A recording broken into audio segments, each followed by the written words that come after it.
ओम शांति 28/9/2024 प्रातः मुरली। ओम शांति बाप दादा मधुबन। ओम शांति मीठे बाप दादा मीठे बच्चे। हाँ जी मीठे बाबा, जब तुम नंबरवार सतो प्रधान बनेंगे तब यह नेचुरल क्लाइमेटीज व विनाश का फोर्स बढ़ेगा। जब हम नंबरवार सतो प्रधान बनेंगे तब क्या होगा? नेचुरल क्लाइमेटीज व विनाश का फोर्स बढ़ेगा और यह पुरानी दुनिया समाप्त होगी। तो सतो प्रधान हमारे बनने पे रुका हुआ है, लेकिन होना ज़रूर है। सतो प्रधान भी बनना ज़रूर है। अगर बाबा के कहने पे बन जाएंगे तो अच्छा है, नहीं तो फिर समय तो हमें बनाएगा ही बनाएगा, क्योंकि ये ड्रामा में नूंद है, ये होना है। तो बाबा कहते हैं विनाश का फोर्स बढ़ेगा और ये पुरानी दुनिया समाप्त हो जाएगी। प्रश्न, कौन सा पुरुषार्थ करने वालों का बाप का पूरा वर्षा प्राप्त होता है? कौन से पुरुषार्थ करने वालों को शिव बाबा का पूरा वर्षा प्राप्त होता है? उत्तर, पूरा वर्षा लेना है तो पहले बाप को अपना वारिस बनाओ, अर्थात जो कुछ तुम्हारे पास है वह सब बाप पर बलिहार करो। अगर उसको वारिस बनाना है तो जो कुछ हमारा है वो सब क्या करना, उस पर सब तन मन धन सब क्या है उस पर बलिहार जाना है। बाप को अपना बच्चा बना लो, उसे बच्चा बनाकर उसे सब कुछ सौंप दो, बच्चे को सौंप दो सब कुछ। बच्चा बना लो तो पूरे वर्षे के अधिकारी बन जाएंगे। तो उसे अपना बच्चा बना लो और सब कुछ उसे सौंप दो। सिंपल है, सब कुछ बाबा को अपना बच्चा बना के सौंप देना, तो पूरे वर्षे के अधिकारी बन जाएंगे। संपूर्ण पवित्र बनो तब पूरा वर्षा मिलेगा। दूसरा है, एक तो सब कुछ वारी जाना है, उस पर सब कुछ अपना बच्चा बना के शिव बाबा को अपना बच्चा बना के सब कुछ सौंप देना है। दूसरा है संपूर्ण पवित्र बनो तब पूरा वर्षा मिलेगा। संपूर्ण पवित्र नहीं तो मोचरा खाकर थोड़ी सी रोटी मिल जाएगी। अगर पवित्र नहीं बनेंगे तो थोड़ी सी रोटी मिलेगी। तो अगर लेना है पूरा वर्षा तो पवित्र जरूर बनना है। ओम शांति। बच्चों को सिर्फ एक की याद में नहीं बैठना है, 3 की याद में बैठना है। आज बाबा कह रहे हैं एक की याद में नहीं बैठना, 3 की याद में बैठना है। बल एक ही है, परंतु तुम जानते हो वह बाप भी है, शिक्षक भी है और सतगुरु भी है। तो ऐसे 3 की याद में बैठना है। वो मेरा पिता भी है, वो मेरी पालना कर रहा है, पालना कर रहा है ना हमारी। तो वो पालना भी करता है हमारी और रोज़ मुरली भी पढ़ाता है, तो शिक्षक भी है, तो उसे शिक्षक के रूप में भी याद करना है, पिता के रूप में भी याद करना है कि वो रोज़ मेरी पालना करता है, रोज़ सुबह उठाता है। हम उसे बोल देते हैं, हाजिर है वो हर कार्य के लिए, बस हमारी बोलने की देरी है। तो वो पिता भी है तो शिक्षक भी है, रोज़ पढ़ाता है, और सतगुरु भी है, हम उसे याद करते हैं तो हमें शक्तियाँ भी देता है। तो सतगुरु भी है और मुक्त करता है कर्म बंधनों से, पापों से हमें मुक्त करता है, तो सतगुरु भी है। हम सबको वापस ले जाने आए हैं, यह नई बात तुम ही समझते हो। बच्चे जानते हैं, वह जो भक्ति सिखाते हैं, शास्त्र सुनाते हैं, वह सब है मनुष्य। तो जो भी शास्त्र सुनाते हैं वह सब कौन है? मनुष्य है। इनको तो मनुष्य नहीं कहेंगे ना। किसको? शिव बाबा को। वह तो निराकार है। यह तो निराकार है, निराकार आत्माओं को बैठ पढ़ाते हैं। आत्मा शरीर द्वारा सुनती है, यह ज्ञान बुद्धि में होना चाहिए। अभी तुम वेद के बाप की याद में बैठे हो। वेद के बाप ने कहा है, रूहानी बच्चों मुझे याद करो, तो पाप कट जाएंगे। यहाँ शास्त्र आदि की कोई बात नहीं है। जानते हो बाप हमको राजयोग सिखला रहे हैं, कितना भारी टीचर है। ऊंचते ऊंच तो पद भी ऊंचते ऊंच प्राप्त कराते हैं। जब तुम सतो प्रधान बन जाएंगे नंबरवार पुरुषार्थ अनुसार, तब फिर लड़ाई होगी, नेचुरल क्लाइमेटीज भी होगी। याद भी जरूर करना है, बुद्धि में सारा ज्ञान भी होना चाहिए। सिर्फ एक ही बार पुरुषोत्तम संगम युग पर बाप आकर समझाते हैं, नई दुनिया के लिए बाप आकर समझाते हैं, नई दुनिया के लिए। छोटे बच्चे भी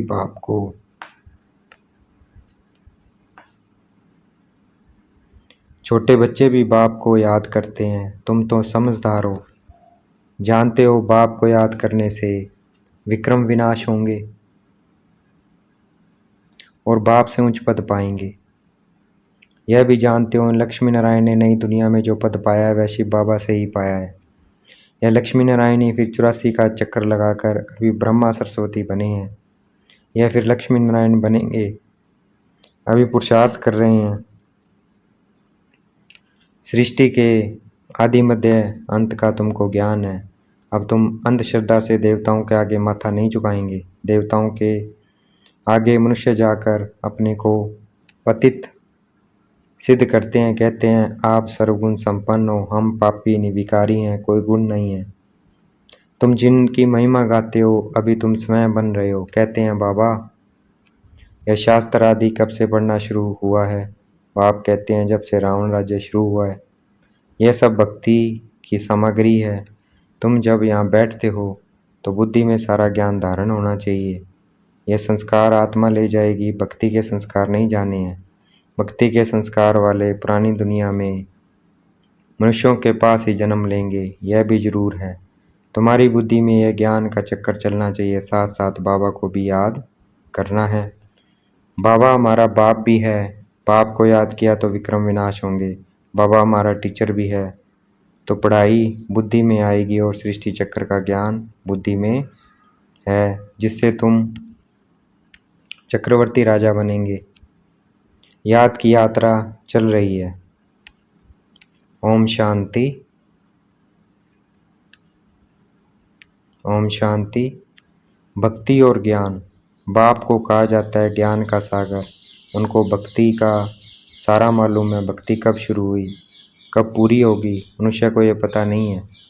बाप ये आकर समझाते हैं सतयुग में तुम देवी देवता विश्व के मालिक थे, वहाँ भक्ति का नाम नहीं, एक भी मंदिर नहीं था, सब देवी देवता ही थे।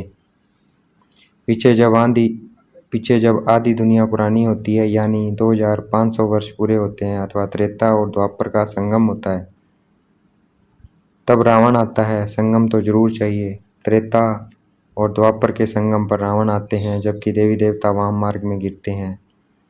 यह सिवाय तुम्हारे कोई नहीं जानते। बाप भी आते हैं कलयुग अंत और सतयुग आदि के संगम पर, और रावण आता है त्रेता और द्वापर के संगम पर। अब सब संगम को कल्याणकारी नहीं कहेंगे।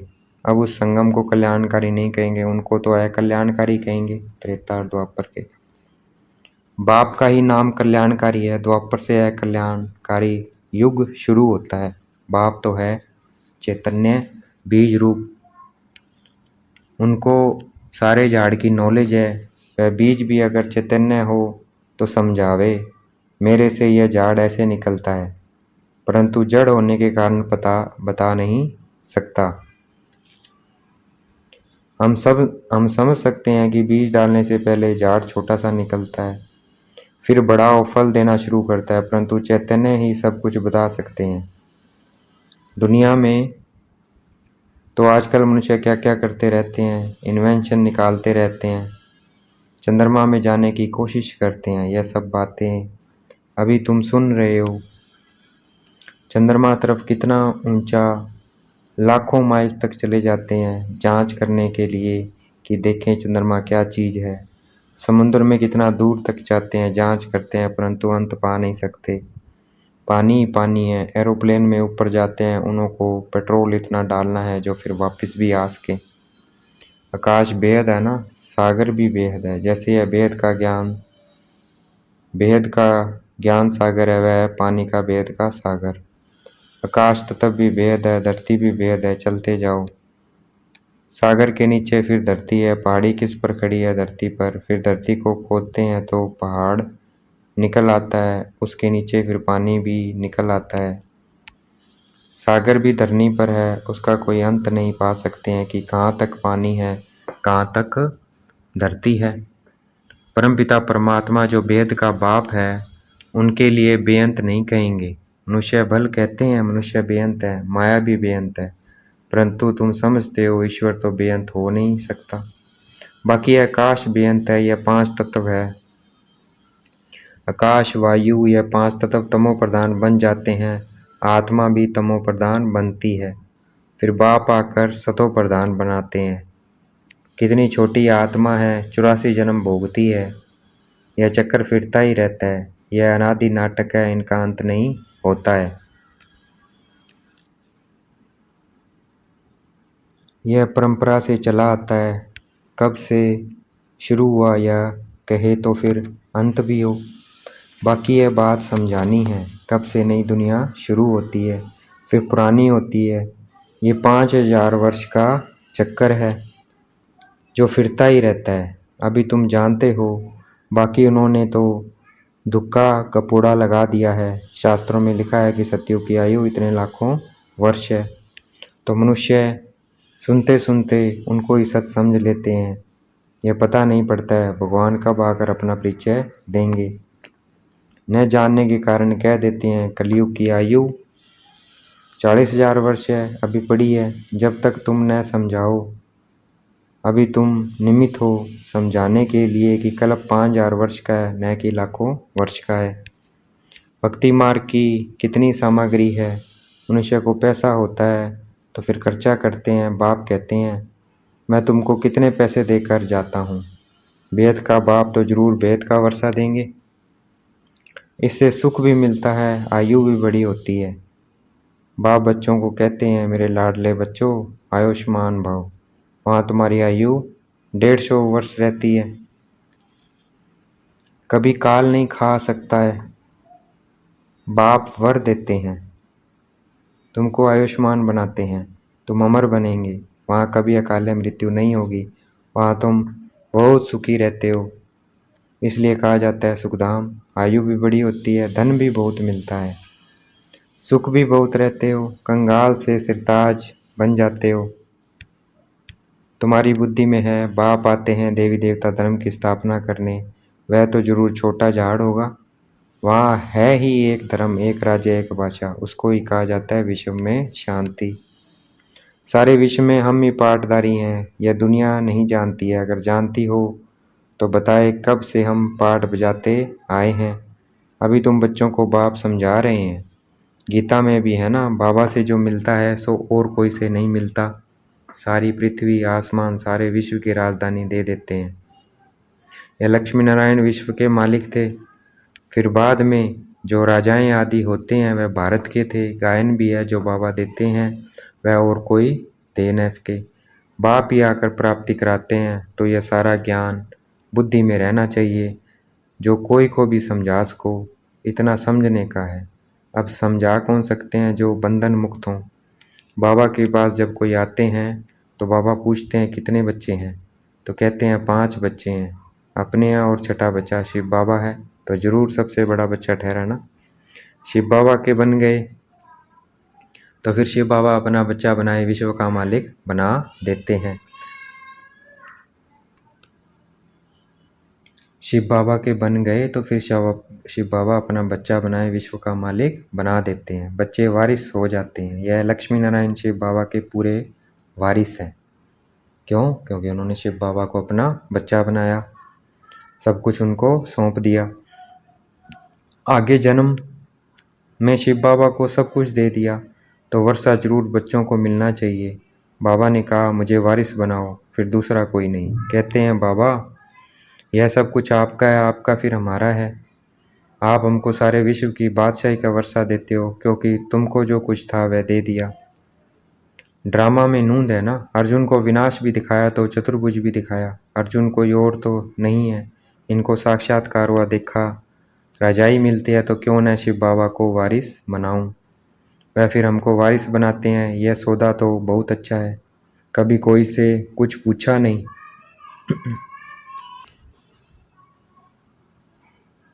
कभी कोई से कुछ पूछा नहीं, गुप्त सब कुछ दिया। इसको कहा जाता है गुप्तदान। किसी को क्या पता इन्हों को क्या हो गया है, किन्होंने समझा इनको वैराग्य आया है, शायद सन्यासी बन गया। तो यह बच्चियां भी कहती है 5 बच्चे तो अपने हैं, बाकी एक बच्चा हम इनको बनाएंगे। इसने भी सब कुछ बाबा के आगे रख दिया, जिससे बहुतों की सर्विस हो। बाबा को देख सबको ख्याल आया, सब घर बार छोड़ भाग आए। वहाँ से ही हंगामा शुरू हुआ। घर बार छोड़ने की उन्होंने हिम्मत दिखाई। शास्त्रों में लिखा है,